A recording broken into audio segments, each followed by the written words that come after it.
Welcome back to the deep dive. I have to be honest with you, and with everyone listening. I usually come into these sessions feeling, pretty confident about the topic. Right. We pull the research, we read the notes, we structure the argument. It feels manageable. But today is different. Today is different. I was going through our library, looking at this stack of materials we've pulled on cognitive science, neuroscience, and quantum physics, and I realized we aren't just learning about a topic today. No, We're dismantling the very mechanism we use to learn. it's a meta-analysis, really. Usually we look at the world. Today we're looking at the lens we use to see the world. Yeah. And as we're going to find out, that lens is, well, it's cracked, it's dirty, and it might actually be projecting a movie instead of showing us what's really outside. That is a terrifying setup. It's a little unsettling. But that's the mission today, right? Right. We want to challenge your certainty, the listener's certainty, about two fundamental things: your own mind and the physical reality you inhabit. Exactly. I've been calling this the user interface deep dive because if you look at the notes, that's essentially what human existence is. We don't access the code of the universe directly.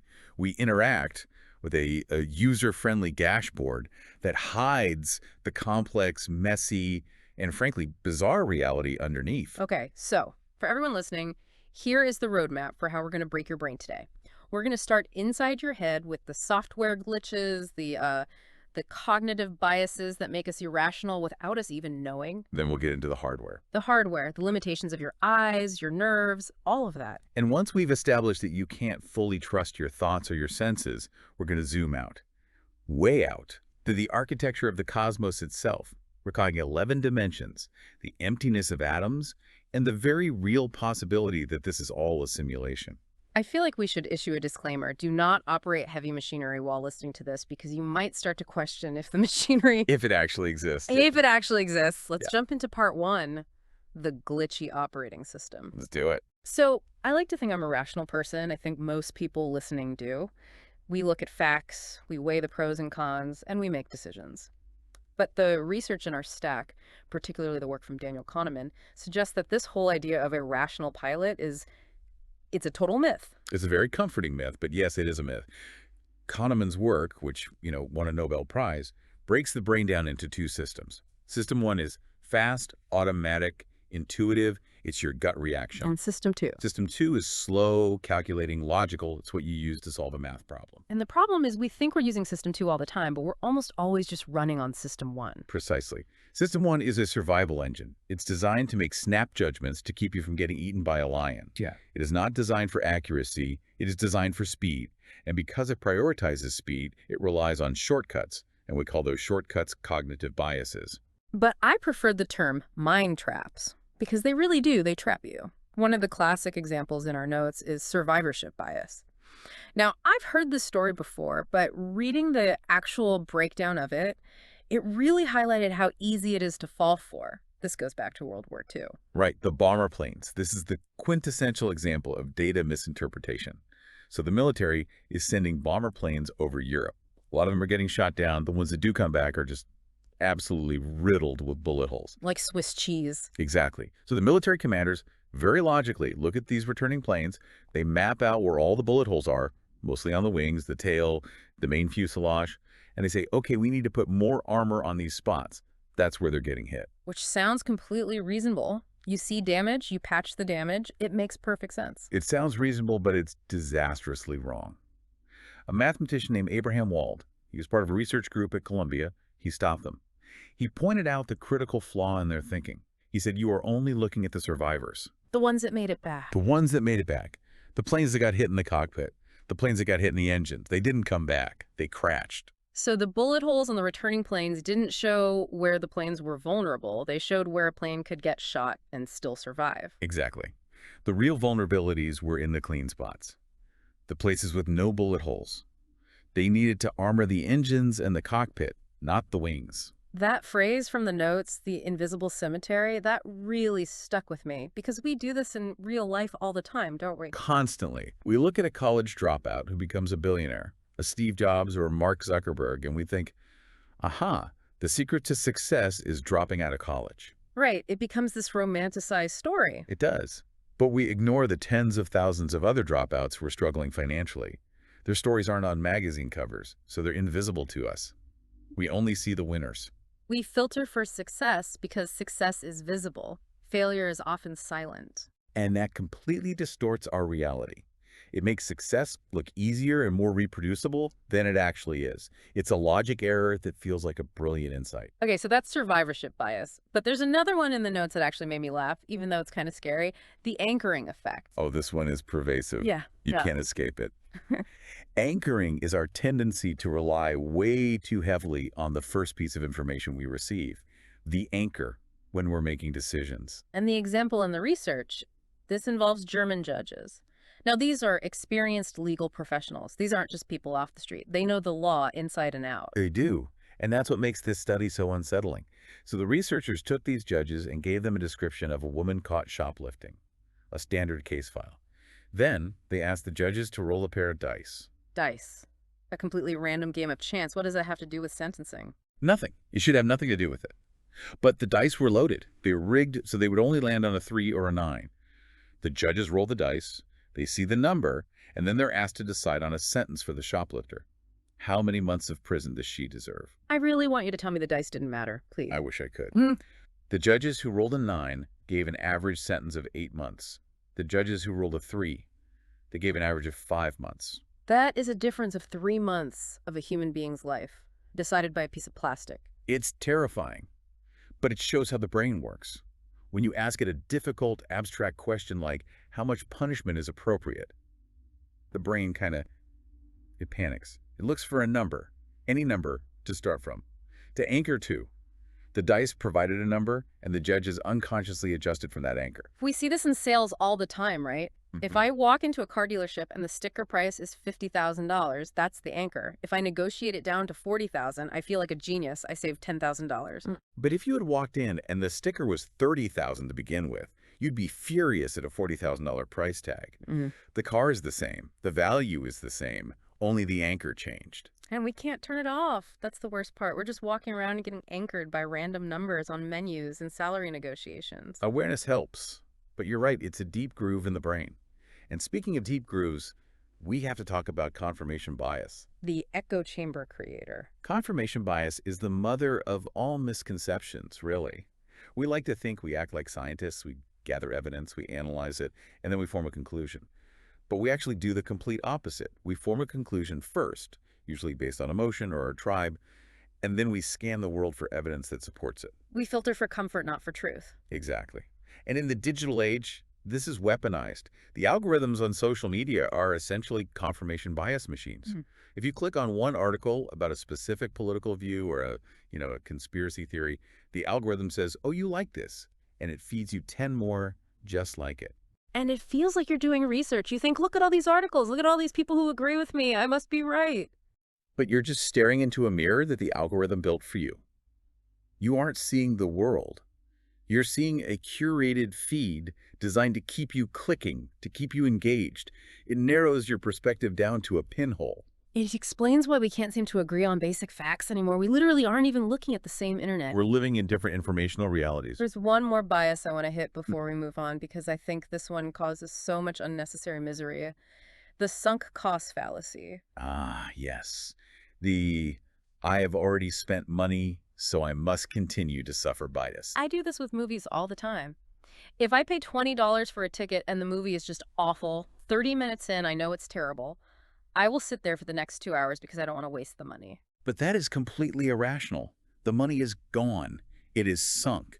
You cannot get it back whether you stay or leave. The only choice you have now is how to spend the next 2 hours. Do you want to spend them being miserable in a dark theater? Or do you want to leave and do something you actually enjoy? But walking out feels like admitting defeat. It feels like I made a mistake. And that's the trap. It's about ego.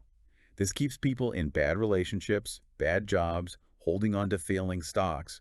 We hate the feeling of loss so much that we throw good time after bad money or good energy after a bad investment. Rationality demands looking at future utility, not past investment. That's a good mantra. Future utility, not past investment. Okay, one last one from this section, because this one actually makes me feel better about myself. The spotlight effect. This is the perfect antidote to social anxiety. We all walk around feeling like we are the protagonist in the movie. The camera is always on us. Always. If you spill coffee on your shirt, or you trip on the sidewalk, or you arrive late to a meeting, you think everyone is staring. everyone is judging me. They'll remember this forever. And the research says, They aren't. They didn't even notice. They're too busy worrying about the coffee stain on their shirt or the stupid thing they said 5 minutes ago.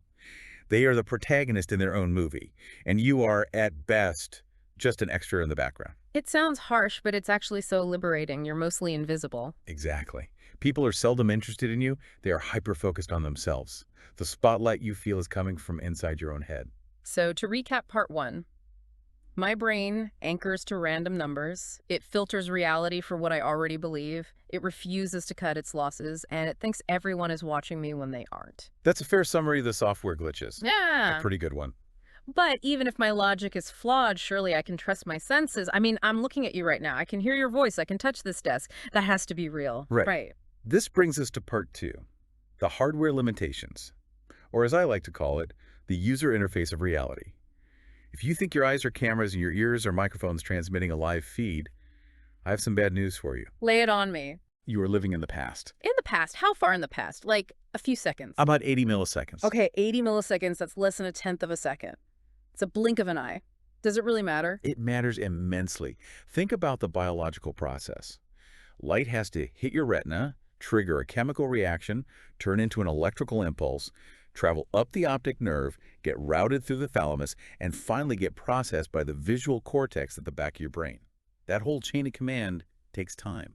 So I'm always seeing a delayed broadcast. You're always watching a replay. And if you were truly seeing live reality with that 80 millisecond lag, you couldn't function in a dynamic environment. Think about a baseball player at bat. Okay.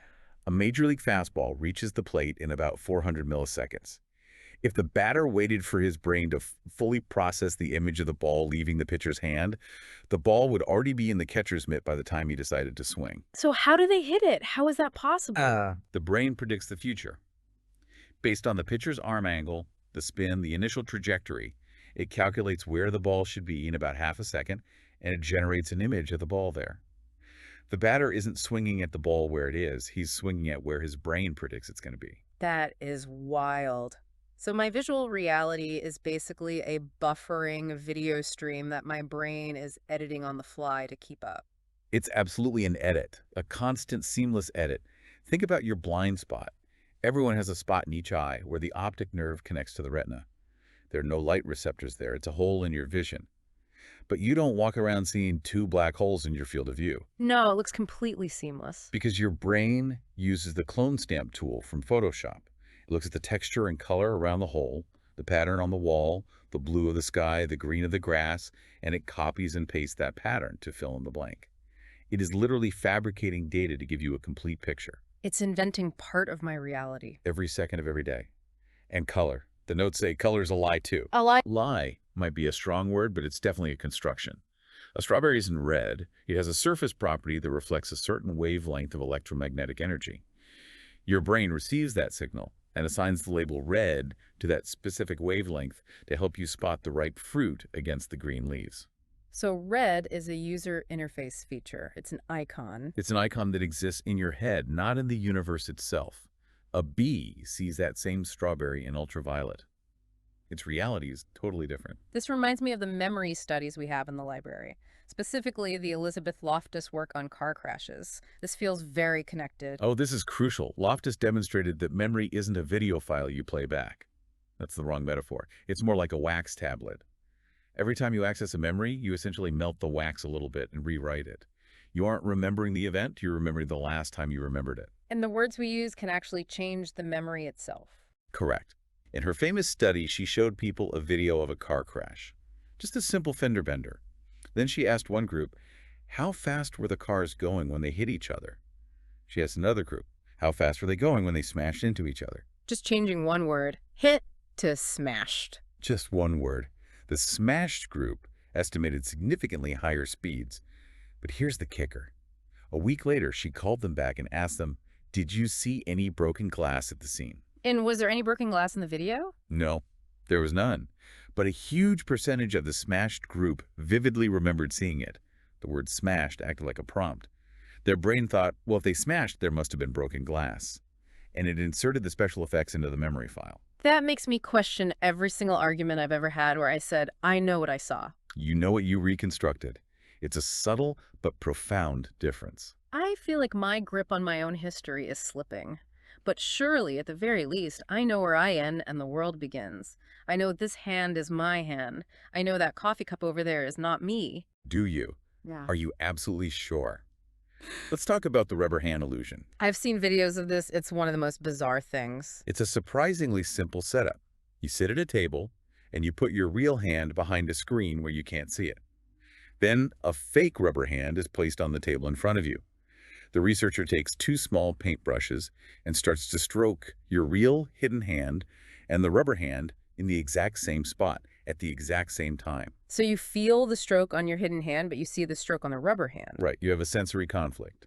Yeah. Your eyes and your sense of touch are telling you different things. And within just a minute or two, the brain resolves this conflict in a startling way. It decides, I see the touch and I feel the touch, so therefore that rubber hand must be part of me. You start to feel the sensation in the plastic. And then they pull out the hammer. That's the test. The researcher suddenly takes a hammer and smashes the rubber hand, and the participant flinches. They gasp. Their heart rate spikes. Their palms sweat. They feel a genuine physical sense of fear and threat for a piece of rubber. Because their brain has adopted it. It's mapped it as part of the body. Exactly. It proves that the self isn't a fixed biological fact. It's a flexible, dynamic construct based on feedback loops. If the feedback aligns, your brain will claim anything as part of you. That flexibility is amazing, but it also suggests we are just a collection of signals. And speaking of signals, we have to mention the gut brain. I always thought gut feeling was just a metaphor. It is definitely not a metaphor. Your gut contains what's called the enteric nervous system. It's a mesh-like network of neurons lining your entire digestive tract. It contains over 100 million neurons. That's more than you have in your spinal cord or your entire peripheral nervous system. So I literally have a second brain in my stomach. Essentially, yes. And it's not just a passive receiver. It produces about 90% of your body's serotonin, a key neurotransmitter for mood. That sinking feeling you get when you hear bad news, that's not poetic. That's a massive biological signal coming from your second brain. The gut can often detect stress or danger before your conscious mind even registers it. It's a background processor for your well-being. And then there's the variation in how we even talk to ourselves, the internal monologue. This is one of those things that really divides the room. Some people, maybe most people, have a constant voice in their head narrating their life. Okay, I need to go to the store. What do I need? Milk, eggs? Oh, did I leave the stove on? That is me 100%. My internal narrator never shuts up. But the research shows that many people don't have that at all. They think in abstract concepts or images or just pure knowings. They don't need the words to process the thought. The thought just is. That is so hard for me to imagine. It feels like we are running entirely different operating systems. In many ways we are. And we're connecting those very different systems through strange, ancient mechanisms like yawning. Contagious yawning. Why do we do that? Is it just about being tired? It's not really about being tired. It's linked to mirror neurons and empathy. When I see you yawn, my brain simulates the act of yawning. It's a way of synchronizing the group's state of mind. It's like a subconscious pulse check for the pack. Dogs do it, chimps do it. It implies that our consciousness isn't isolated. It's permeable. We kind of leak into each other. Okay, so let's review where we are. My software is buggy, my hardware is laggy and edits reality, my memory is a constant rewrite, and my sense of self can be hacked by a paintbrush and a rubber hand. But I have to hold on to one thing: free will.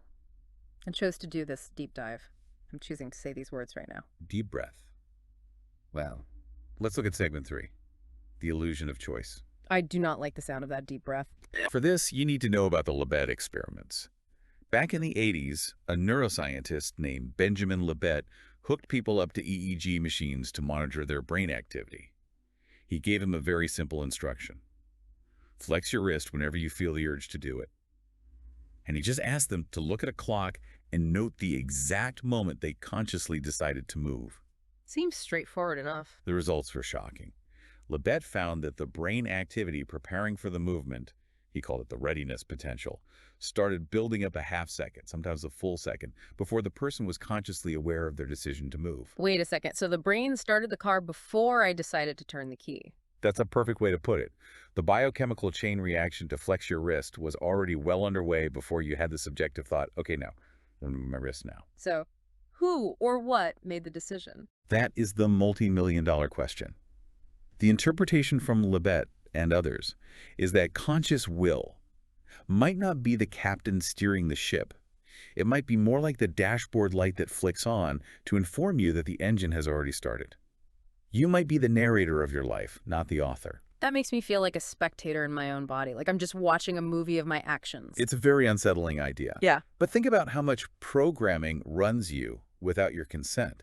Our library notes discuss how language itself shapes us. This is related to the Sapir-Whorf hypothesis. Give me an example of that. Okay, in English you say, I am sad. You are identifying with the emotion. It becomes your state of being. It is who you are in that moment. Right. But in other languages, like some variations of Irish Gaelic, the phrasing is closer to, sadness is on me. I have sadness. Wow. Like I have a coat. Exactly. It's a possession. It's temporary. It's something external to you that you are currently carrying. Just that simple grammatical shift changes the entire subjective experience of the emotion. We are programmed by our culture, our language, our biology in ways we can't even perceive. Okay. I am sufficiently having an existential crisis about my own mind. So let's pivot. If I can't trust the pilot, maybe I can trust the airplane. Let's look at the world itself. Part 4. The architecture of the cosmos. All right, let's dismantle the stage. So we all learn in school that things are made of atoms, and we picture them as, solid little balls, like tiny marbles. That's the model we're taught, but it's profoundly misleading. The notes have this incredible analogy involving a cathedral that really puts it into perspective. I love this visualization. It helps so much. Imagine you take a single hydrogen atom and you blow it up to the size of a massive cathedral. The nucleus, the dense part in the middle with the protons and neutrons, would be a single marble sitting on the altar. One single marble in a place the size of Notre Dame. And the electrons. They would even be specks. They'd be more like ghosts, clouds of probability buzzing around the stained glass windows way up in the dome. And everything else, the pews, the air, the vast space between the marble on the altar and the windows. It's empty. It's void. Nothingness. So if I'm made of atoms, and this chair I'm sitting on is made of atoms, and we are both 99.999% empty space, why don't I just fall right through the chair? Why can I knock on this desk and feel it? Because you aren't actually touching the disk. You never have. You never touch anything. The cloud of electrons in the atoms of your hand and the cloud of electrons in the atoms of the desk both have a negative charge. And like magnets with the same polarity, they repel each other. What you feel is solid is actually the electromagnetic force of repulsion between those electron clouds. Yeah. You are hovering on a force field of nothingness. Hovering on a force field of nothingness. I'm going to need a minute with that one. But the universe isn't just empty. It's also potentially much, much more complex than the 3 dimensions we see. Ah, yes. Yeah. String theory and the 11 dimensions. I've always struggled with this. We have length, width, height. That's 3. And time is the 4th. That's all I experience. Right. We are 3D beings moving forward through the 4th dimension, which is time or duration. But the mathematics of string theory, which is one of our best attempts to unite gravity and quantum mechanics, it just doesn't work in 4 dimensions. The equations break. They only become consistent and elegant if there are 10 or 11 dimensions. But where are they? Why can't I see them? They might be curled up, compacted down to an infinitesimally small size at the subatomic level. Or another idea is that we are trapped on a 3D brain, like a sheet of paper, floating in a higher dimensional space, unable to perceive what's off the page. But the theoretical implications are wild. The 5th and 6th dimensions theoretically involve access to parallel timelines. The multiverse. The what-if scenarios. Exactly. A being who could perceive the 5th dimension could see your life not as a single line, but as a branching tree. They could see the timeline where you took that other job, the one where you missed the bus all at once. In the 6th dimension, you could jump between those branches. You could visit those other timelines. And it just gets weirder from there, right? It does. Dimensions 7 through 9 could contain universes with fundamentally different laws of physics, different starting conditions from their own big bangs. And the 10th dimension is the point that contains all possibilities, all possible truths, all possible laws of physics, all possible universes. It is the point of infinite possibility. And the 11th brings us back to the strings themselves. The 11th is the overarching framework in M theory. The idea is that the fundamental building block of reality isn't a point-like particle. It's a tiny vibrating loop of energy, a string. And the way it vibrates determines what it appears to be. Plug it one way, it's an electron. Plug it another way, it's a photon. Plug it a third way, it's a quark. So everything, me, this desk, the stars, is just a different note in a cosmic symphony. A cosmic symphony, exactly. And the scale is just mind-boggling. If you took a single atom and magnified it to be the size of the entire observable universe, a single string would be about the size of a tree on Earth. That is impossibly small. It makes Yeah. me feel just completely insignificant. Well, if it helps, even the big universe is confusing. We talk about the universe expanding, but people often ask, what is it expanding into? Right. Is there a wall at the edge? An outside? There is no wall and no outside. The best analogy is the raisin bread analogy. Imagine you have a loaf of raisin bread dough rising in the oven. As the dough expands, every single raisin moves away from every other raisin. And if I'm sitting on one particular raisin, it looks like I'm staying still and all the other raisins are moving away from me. Exactly. From any raisin, it looks like you are the center of the expansion. We aren't expanding into space. Space itself is being created between the galaxies. Okay, so to recap, we are mostly empty space hovering on force fields made of unimaginably tiny, vibrating strings in a universe that is creating itself as it goes. But we have to go deeper. We have to talk about the double slit experiment, because this is where physics stops sounding like science and starts sounding like magic. This is the experiment that suggests reality might be participatory. The consciousness isn't a bystander. So let's set the stage slowly, because this is important. We have a barrier with two vertical slits in it. We're going to shoot things at it. Right.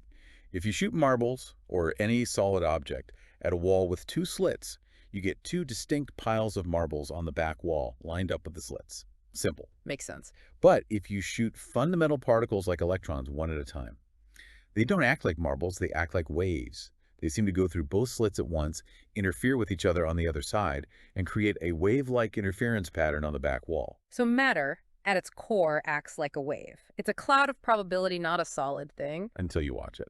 This is the part that breaks my brain every single time. If you put a detector, a little sensor, by the slits to see which one the electron actually goes through, if you simply observe it, the behavior changes instantly. The electron stops acting like a wave, it snaps into being a solid particle, it picks one slit to go through, and the interference pattern on the back wall disappears. You just get two piles, like the marbles. Just because we looked. Just because we measured it. The act of observation seems to collapse the cloud of probability into a single concrete reality. It's as if the universe is saying, oh, you're watching. Okay, I better decide where I am then. It feels like the universe knows we are there, and this leads directly, almost inevitably, to the simulation hypothesis. It does. Because that specific behavior rendering a detailed reality only when it's being observed is exactly how video games work to conserve resources. Right. If I'm playing a massive open-world game, the computer doesn't render the entire world all at once. It only renders the city block I'm standing in to save processing power. Exactly. So if our reality has a minimum pixel size, which it seems to, it's called a Planck length, and if it has a maximum speed limit, the speed of light, and if it only resolves into a definite state when observed, those are all characteristics you'd expect to find in a simulated reality. It's efficient programming. Why render the particle's definite position if no one is looking at it? Just keep it as a wave of potential. And then there's the fine-tuning argument, which is even more compelling for some. The fundamental constants of our universe seem suspiciously perfect for life. Suspiciously perfect how? If the force of gravity were just a tiny, tiny bit stronger, the universe would have collapsed back into a black hole immediately after the Big Bang. If it were a tiny bit weaker, stars and galaxies would never have formed. If the strong nuclear force were different by a fraction of a percent, there'd be no carbon, and thus no life as we know it. It's like a cosmic soundboard with 100 dials, and every single one is set the exact, precise number needed for us to be here talking about it. So is it just cosmic luck?